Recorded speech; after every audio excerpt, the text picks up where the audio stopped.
안녕하세요, 핑몬스터입니다.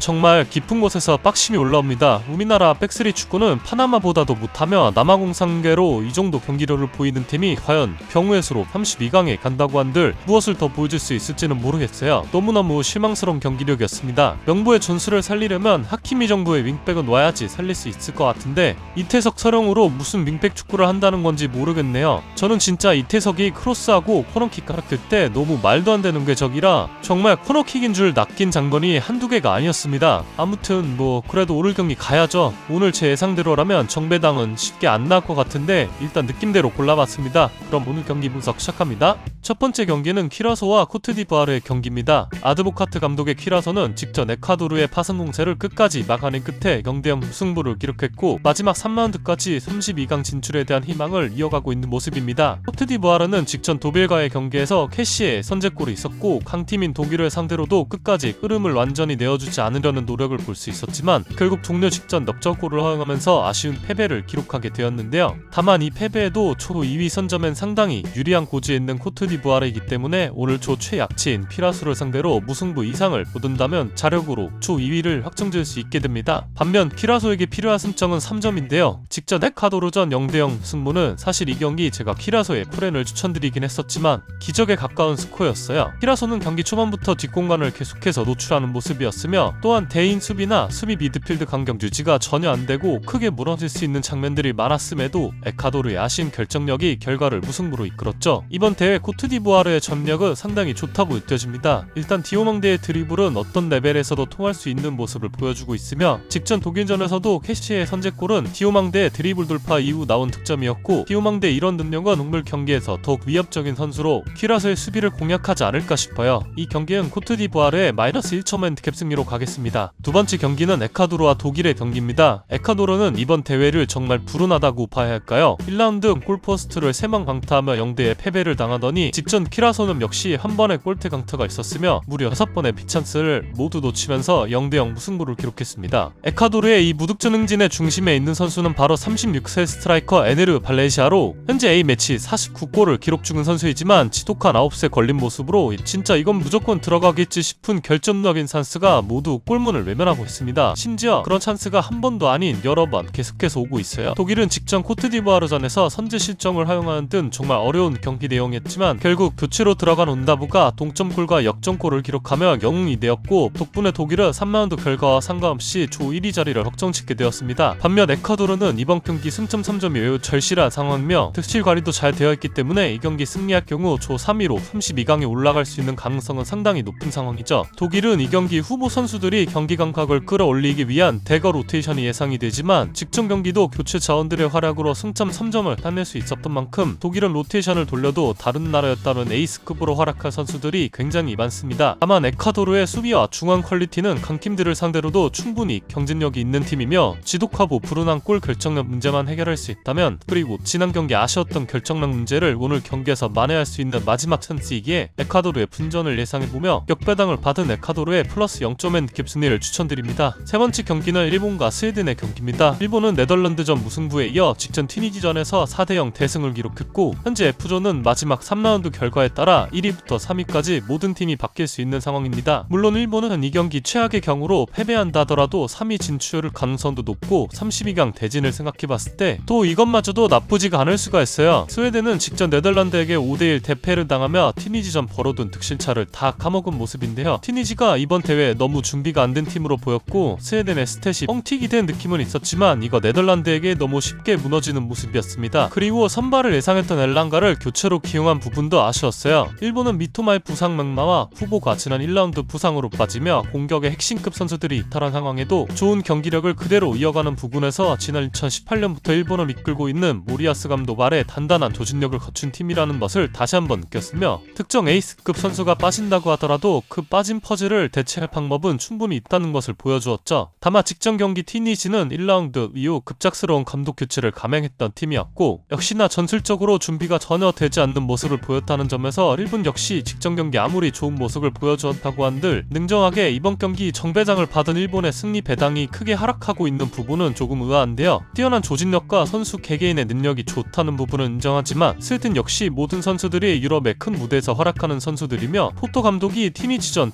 대승을 기록한 자신감으로 오히려 네덜란드를 상대로 덤비다가 크게 얻어맞은 뭔가 약이 될 것 같다는 생각까지 들기 때문에 역배당을 받은 스웨덴의 플러스 0.1 니캡 승리를 추천드립니다. 네 번째 경기는 튀니지와 네덜란드의 경기입니다. 튀니지는 지난 1, 2라운드 도합 9실점을 기록했고 반전을 위해 르나르 감독을 2라운드 선임하는 모습이었지만 제대로 될 리가 없었습니다. 튀니지의 수비수 아부디는 경기 종료 이후 인터뷰에서 자국 협회에 대한 비난과 자신은 호흡을 맞춘 지 한 달도 안 된 선수들과 월드컵 본선 경기를 뛰고 있다고 울분을 토하는 모습이었죠. 튀니지는 이제 32강으로 갈 수 있는 경우의 수가 0이 된 반면 나머지 F조 3팀은 마지막 라운드에서 순위가 변할 수 있는 상황인데 현재 분석을 하는 시간 기준으로 C조 3라운드 결과가 정해지지 않았지만 높은 확률로 F조 1, 2위는 브라질과 모로코를 만나게 될 가능성이 높습니다. 때문에 네덜란드로서는 굉장한 딜레마에 빠지게 될 텐데 그렇지만 이 때문에 일부러 3위를 노린다는 것 또한 말이 안 되긴 하죠. 네덜란드는 직전 스웨덴전 최전방 톱자리를 말런이 아닌 브로비로 변화를 주었는데 이 효과는 매우 성공적이었던 것이 브로비는 이날 멀티골을 기록하며 네덜란드가 초반부터 경기를 쉽게 풀어나갈 수 있게 만들어주었고 80cm의 큰 키는 아니지만 등을 쥐고 있을 때 피지컬 좋은 스웨덴의 수비에게 전혀 밀리지 않는 모습을 보여줬습니다. 그리고 또 1라운드 공격 가담이 제한적이었던 둠프리스를 2라운드 경기에선 적극적으로 공격에 가담할 수 있는 환경을 만들어주었는데 같은 오른쪽에 있는 흐라벤베르나 도니얼 말런이 중앙 쪽으로 움직이면서 의도적으로 오른쪽 측면 공간을 열어주는 전술적인 지시가 있는 모습이었죠. 그리고 그 효과로 인해 둠프리스는 2개의 어시스트를 기록합니다. 사실 지난 유로 때는 브로비를 엔트리 명단에 뽑긴 했으나 제대로 기용하는 모습이 아니었고 1라운드에서도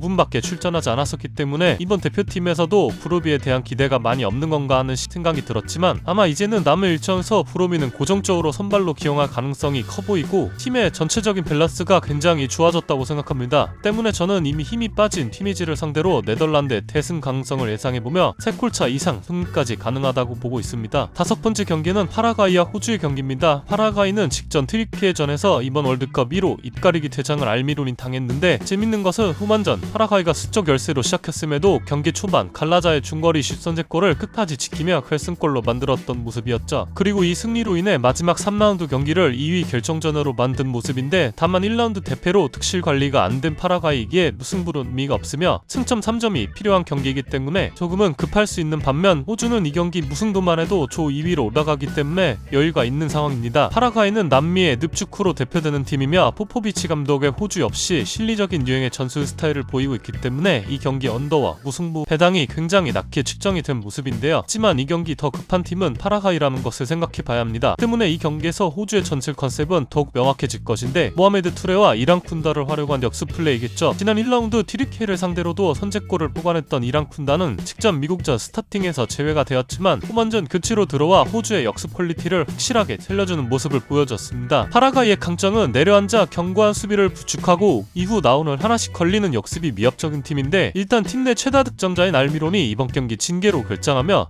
승점 3점이 필요한 파라과이로선 마냥 수비적인 스탠스를 유지할 순 없을 겁니다. 백 타이브를 사용하는 호주는 박스 안에 엄청난 피지컬의 수비수들이 들어와 있을 때 빈틈을 공략하기 정말 어려운 팀이라 느꼈으며 또 미드필더와 수비 근격 유지도 정말 잘 되는 팀이라고 느꼈고 한두 명의 선수만으로도 역습을 성공시킬 능력도 있는 팀이라고 생각하기에 이 경기는 호주의 플러스 0.1 니캡 승리로 가져가 봅니다. 여섯 번째 경기는 튀르키예와 미국의 경기입니다. 튀르키예는 지난 유로 2024에서 8강까지 올라가는 모습이 있었기에 국민들의 엄청난 기대와 환호 속에 출발했던 이번 월드컵인데 미국과 조 1, 2위를 다툴 줄 알았던 예상과는 달리 호주와 파라과이에게 덜미를 잡히며 퇴락이 확정되었고 지난 두 경기 무려 62번의 슈팅을 기록하고도 단 한 골을 기록하지 못하는 처참한 결정력을 보여주었습니다. 이미 SNS는 튀르키예 국민들의 허탈함은 물론이며 엄청난 분노로 도배되고 있는 상황인데 이미 퇴락이 확정된 상황이지만 마지막 3라운드 경기에서 미국을 상대로 승리하며 그 분노를 조금은 잠재울 수 있을지도 지켜본 것이 재밌을 것 같은데요. 미국은 1위 자리가 확정되었기에 이번 경기 대거 로테이션이 예상됩니다. 저는 튀르키예가 지난 1, 2라운드 내려앉은 상대로 공간이 없는 경기에서 끝까지 최전막 톱자리에 아크티루 콜로를 모집한 부분은 가장 큰 패배 요인이라고 생각하는데요. 다만 그럼에도 튀르키예가 많은 슈팅과 높은 기대 득점값을 기록한 것은 사실이기에 두둔했다고도 볼 수 있는 내용이기도 했습니다.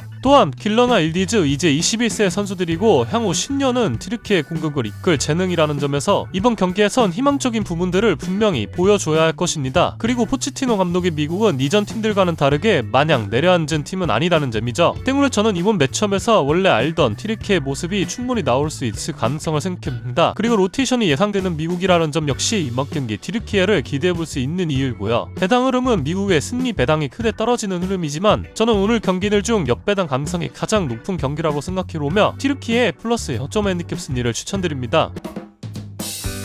오늘 분석은 여기까지입니다. 도움되셨다면 구독과 댓글은 괜찮고요. 좋아요 한 번씩만 눌러주신다면 정말 큰 힘이 됩니다. 감사합니다.